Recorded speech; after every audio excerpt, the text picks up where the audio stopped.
वक्रतुंड महाकाय सूर्यकोटि समप्रभा निर्विघ्नं कुरु मे देव सर्वकार्येषु सर्वदा। गजाननं भूतगणादिसेवितं कपितजम्बूफलचारुभक्षणम्। अरे पंडित, कछुआ बाड़ा का हो? जल्दी जल्दी मंत्र पढ़ा। ओम मंगलम भगवान विष्णु मंगलम गरुड़ध्वज मंगलम पुंडरीकाक्ष मंगलाय तनोहरि। ओम हरि। आप फेरों के लिए खड़े हो जाइए आप दोनों। तीर्थ व्रतो योपन यज्ञ कर्मया सहैव प्रिवयं कुर्याय वामंग मायामी तदा त्वदीयं ब्रवीति वाक्यम। प्रथम कुमारी बैठ जाइए।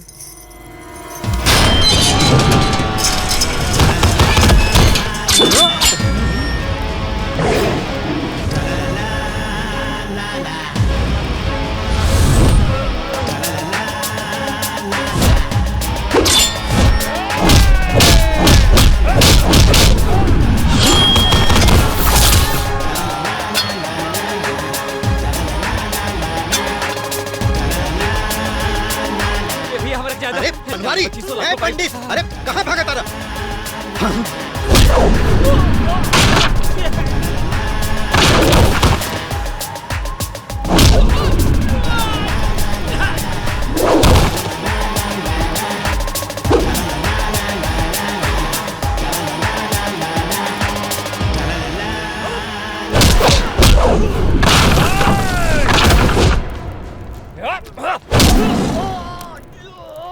मंदिर जूता खोले थे, बाद में तो हमरा यह करे के बा। जो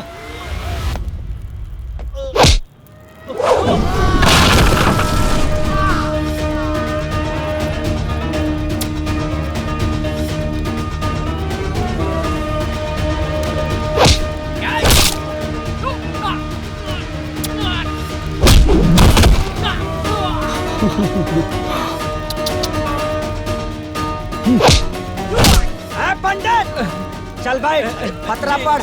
जी जी जी। मंगलम भगवान विष्णु। बीच में उतर, बीच में कदर सामने से। नहीं नहीं मुझे छोड़ो।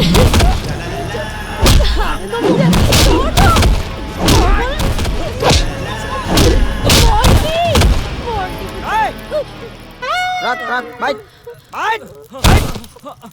गोर छोड़ छोड़ खड़ा लगा के बाद छोड़। चला हने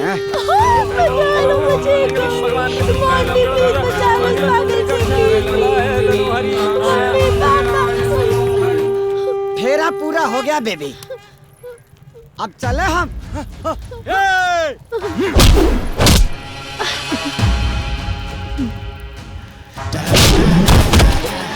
मोंटी